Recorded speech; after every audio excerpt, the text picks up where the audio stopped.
You wanted the best. You've got the best podcast. The hottest podcast in the world. The Chris Voss Show, the preeminent podcast with guests so smart you may experience serious brain bleed. The CEOs, authors, thought leaders, visionaries, and motivators. Get ready. Strap yourself in. Keep your hands, arms, and legs inside the vehicle at all times, because you're about to go on a monster education roller coaster with your brain. Now, here's your host, Chris Voss. Hi, folks. This is Voss here from thechrisvossshow.com. As the Iron Lady sings it, it becomes official. Welcome to the big show, my family and friends. We certainly appreciate you guys coming by. Without you, we couldn't do the show. For 15 years, we've been bringing you the most smartest, most brightest people in the world. The CEO, the billionaires, the White House presidential advisors, the ambassadors, astronauts, Pulitzer Prize winners, you name it. The smartest people on the planet come on the show, share with us what they do, improve the quality of your life, improve what you're doing, and bring you the concentrated element of everything they do and expose you to new ways of thinking, new ways of identifying your world, processing, and reacting to it. There isn't a show that goes by that I don't learn something new or have an epiphany. And you'd think after thousands of shows, I'd have seen it all. But there's always new ways to learn and more to learn. We have a wonderful young man who's with us. John Kimble joins the show today. He's the CEO of Kimble Fit. He's a former amateur boxer, online personal trainer, and life coach. He's a survivor of 2 suicide attempts. He's been sober since March 15th, 2021. Originally, he was arrested for multiple felonies and misdemeanors. He ended up in a psych ward, once diagnosed sociopathic, making money from robbing houses and selling drugs. And now he's turned his life around. He's helping as many people as he can change, just as he did himself. He's helped many people overcome vices, addictions, and get them physically fit. He's hasn't missed a 3:45 a.m. That's early, boys and girls, wake-up call. His workout or an Instagram post in 525 days going, which he's doing much better than most of us who go to the gym. Welcome to the show, John. How are you? Hey, what's up? I'm good, man. Always good, bro. Always good. It's good to have you, man. Hell Congratulations on turning your life around and getting on the path, and now you're helping others. Give us the .coms. Where do you want people to find you on the interwebs, please? Oh, they can find me on kimblefit.com. That's my website to go on. Has all my programs, testimonials on there, and then my Instagram, of course, that's where I mainly do everything, my posts and everything like that.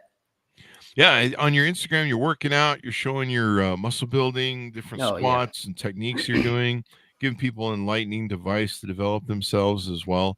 So give us a 30,000 overview of what you do there at your company and what you're trying to do for other people.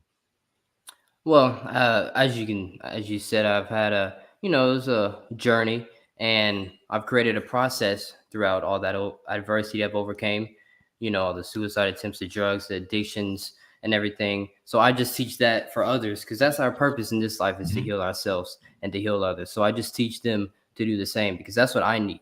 I have to elevate myself like that, get a higher frequency, and help others. So that's pretty much what I do.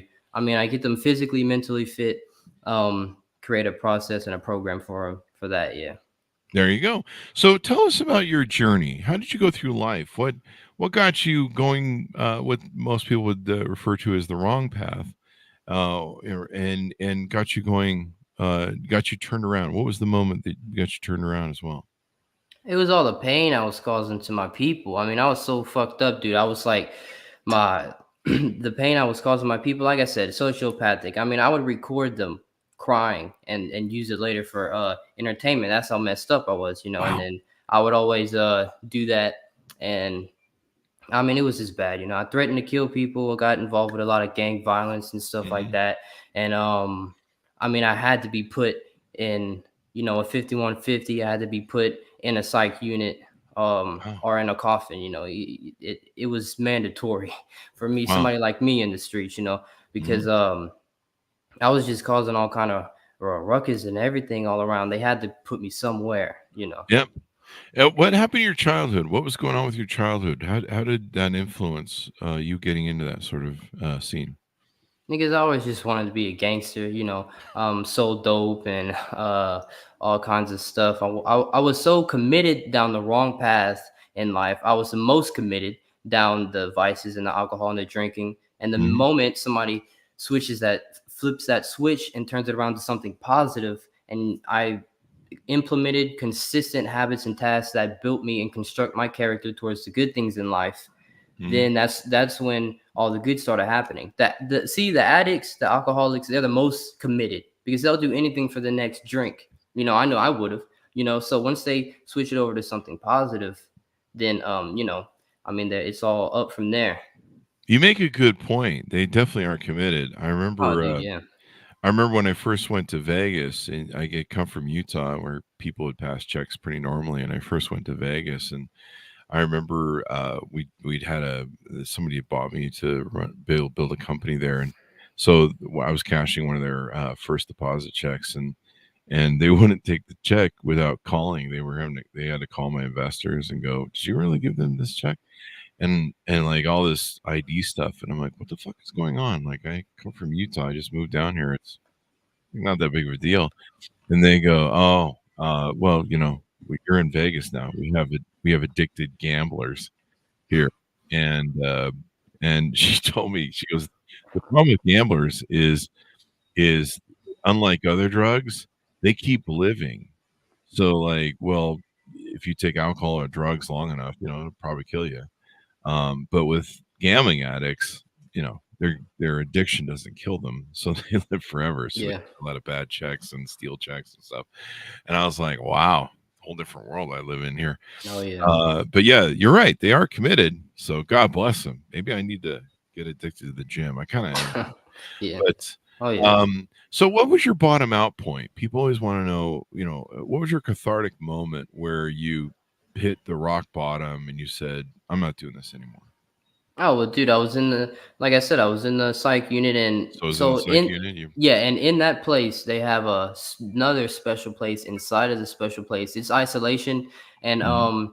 and you go in a room by yourself, and it's like a metal door, and then you sleep on the floor with a mat as Oh, thin as a sheet of paper, and then wow. I had to sleep on that because they were scared I was gonna have withdrawals or Mhm. seize or die or some shit. So they had to shine a flashlight in my eye every 5 minutes. I mean, I didn't even sleep, and they kept slamming the metal door. And that shit was loud. You can't sleep with that. Every Yeah. 5 minutes, they would have to come check on me like that. And then I Yeah. was and see, in the moment of isolation, that's when a man reflects more when Mhm. he travels alone.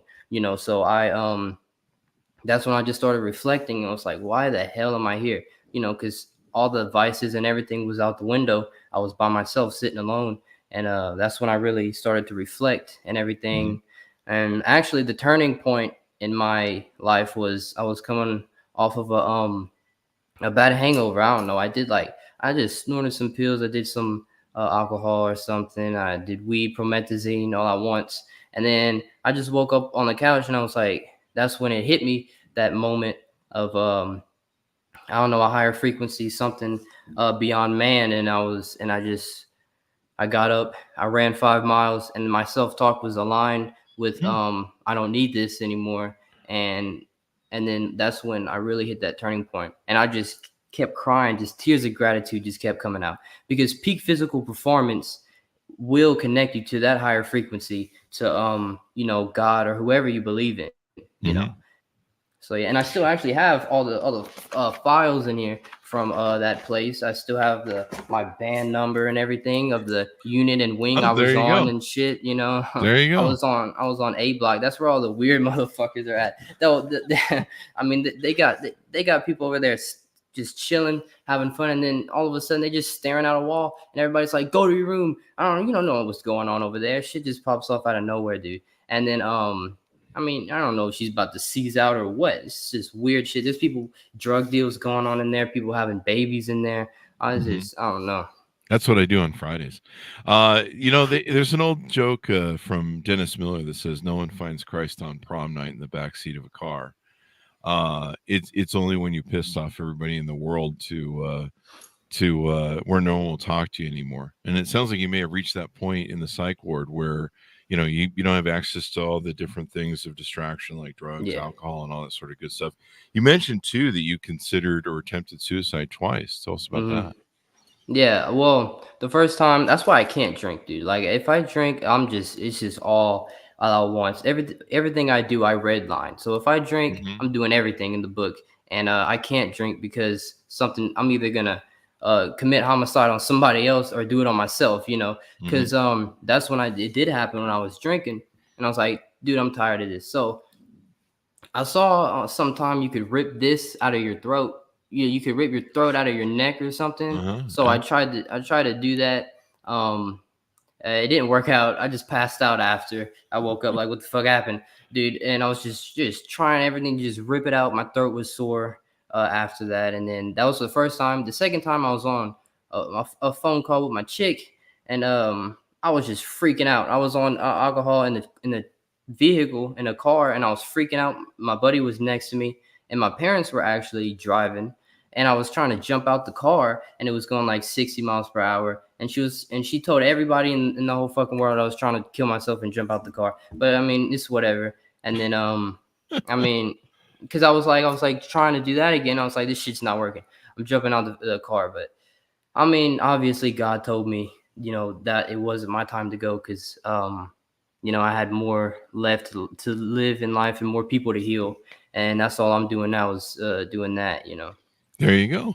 And But it looks like you did some boxing and stuff. Were you doing any of the boxing or athletics or working out before you hit the wall and decided to change your life?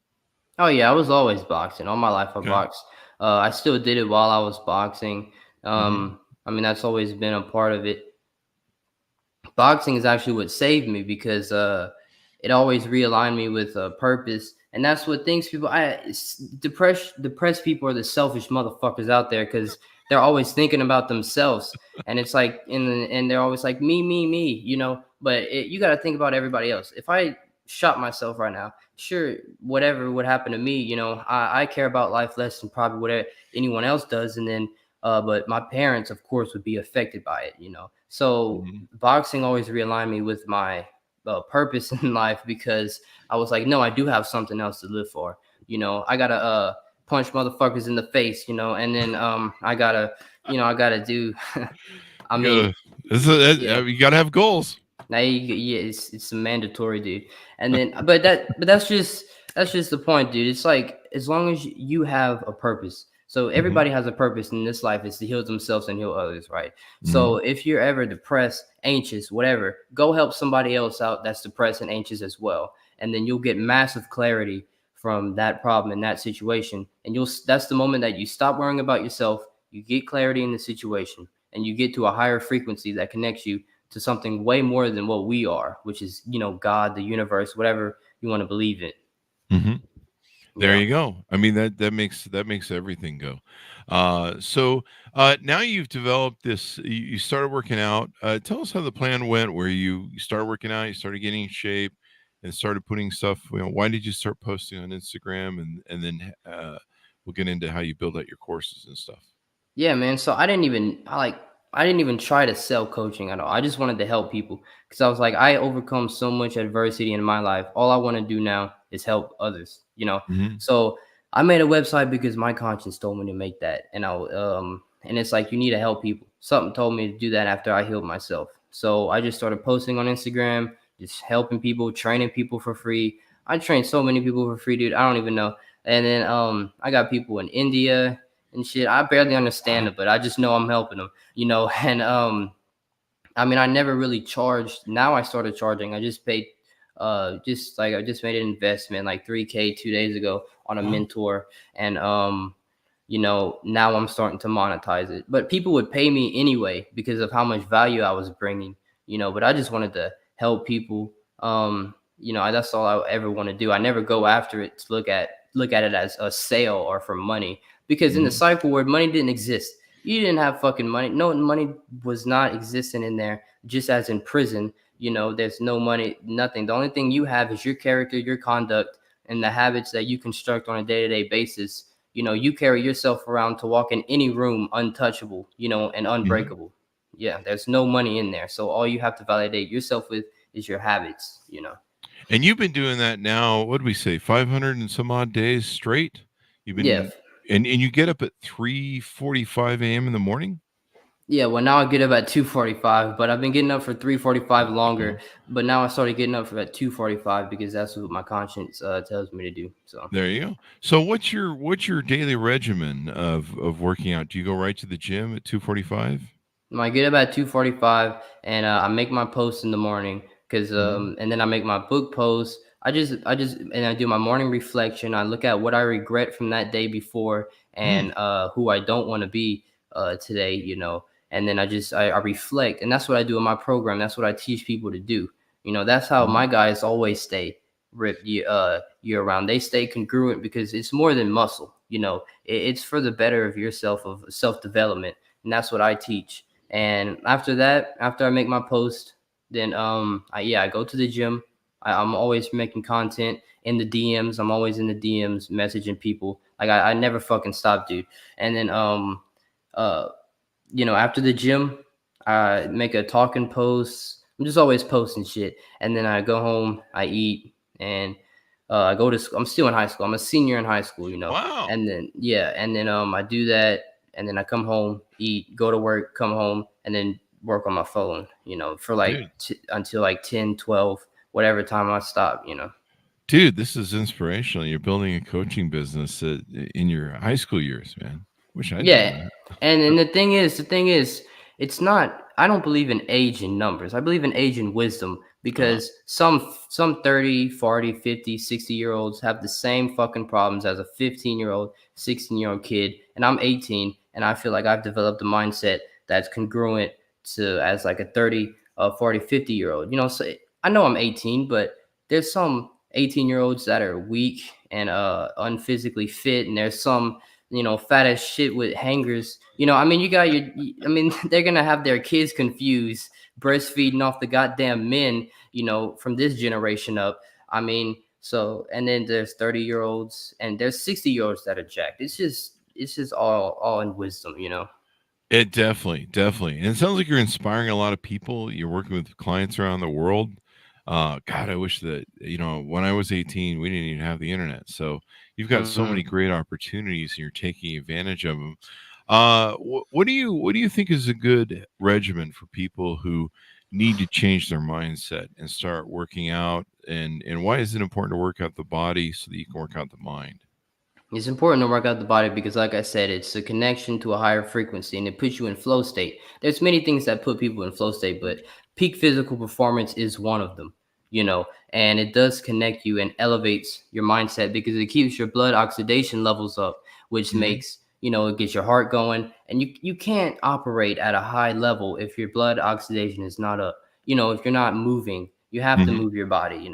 But the thing I would tell people if they want to be, more active and construct a better body and mindset is instead of adding things, just take away negative things from your life because you're just adding too much shit. You're just getting confused and everything. Like, dude, just start taking away stuff, and create a small regimen. It's the small daily disciplines that build up into something bigger at the end of the year. 1% better every day.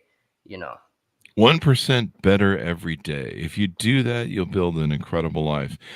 Who's inspired you? Because you talk really well. You know these points of higher vibrations and different things. Mhm. Is there someone who's inspired you or you've learned from?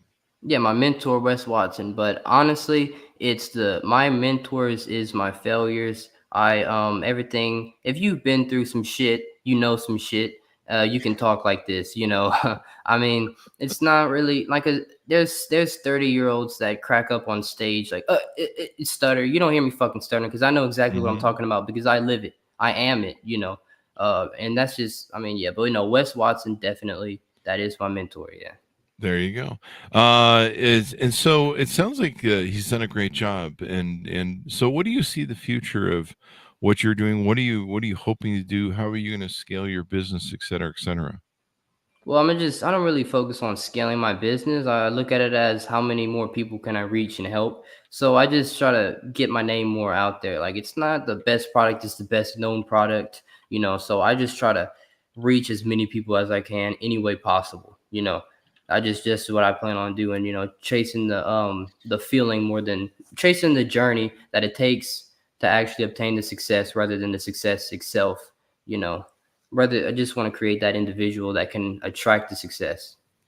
There you go. Who are your best clients? Do you find who are the people who help you the most or come to you the most with certain issues?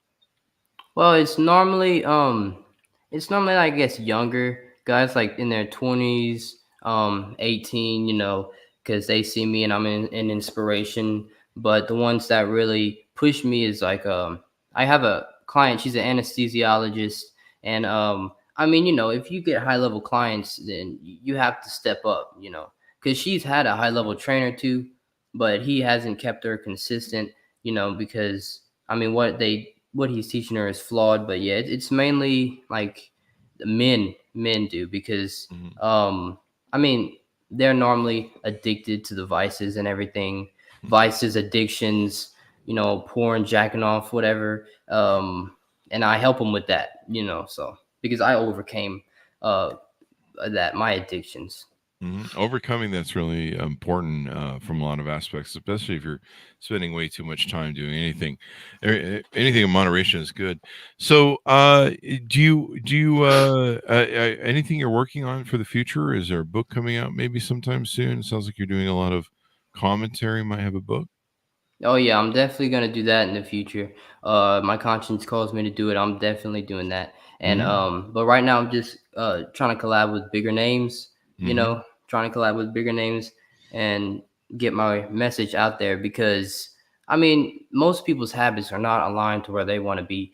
Like even men out there, my habits are. That's why I've constructed this body, and this everything because my habits are not flawed. You know what I'm saying? Hmm. So most men's habits out there are not aligned with the body they want, and which will gain them respect by their people for their people and help them inspire others. And they're drinking, doing all kinds of shit and addictions. That's why I teach my program because it helps that. There you go. And so, how do people onboard with you? How do they sign up for your services? How do they reach out to you and see if you're a fit, et cetera, et cetera?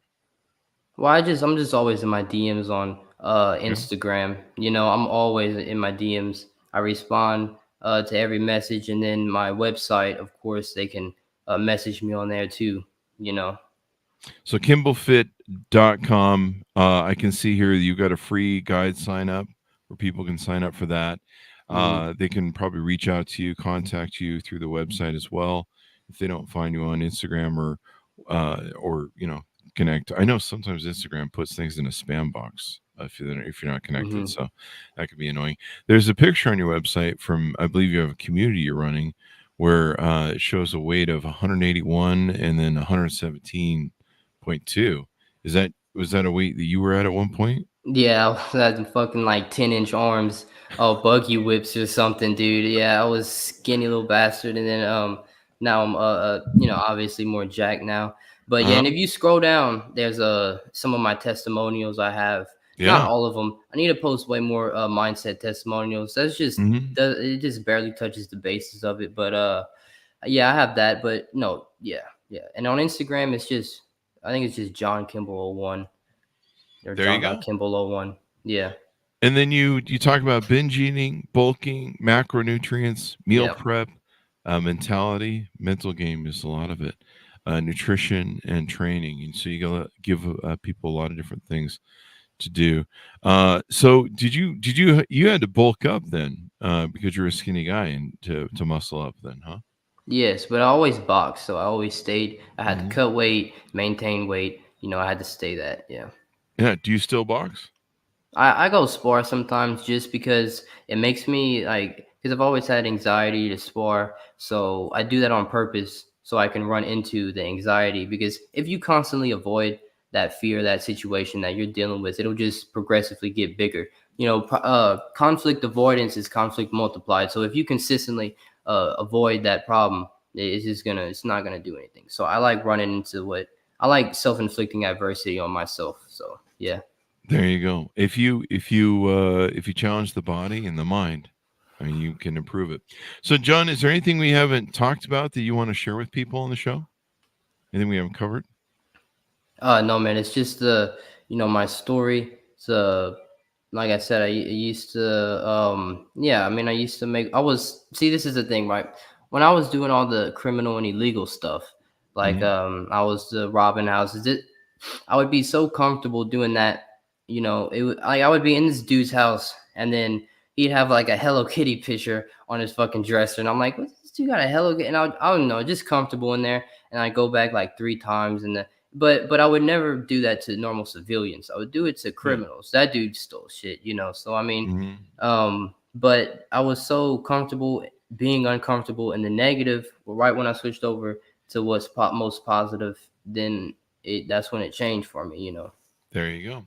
So yeah. So give us your pitch out to people to onboard with you, to reach out to you to do business and use your coaching and get inspired by you. Yeah, it's my like I said, my Instagram is john.kimble 01, and then my website is kimblefit.com. Um I have a program. I have a 14.99 monthly program and a 4,000 for 3 months program for the mindset training and nutrition. Mhm. That's where we get you right, like mentally, physically, um, mind, body, and soul. And then the physical, just the nutrients, the nutrition and fitness program is 300 a month, Mhm. 750 for 3 months, 1,300 for 6, and 2,000 for the whole year. Nice. Nice. Well, you're building it out and inspiring people. Give us the .com so people can find you on the interwebs one more time.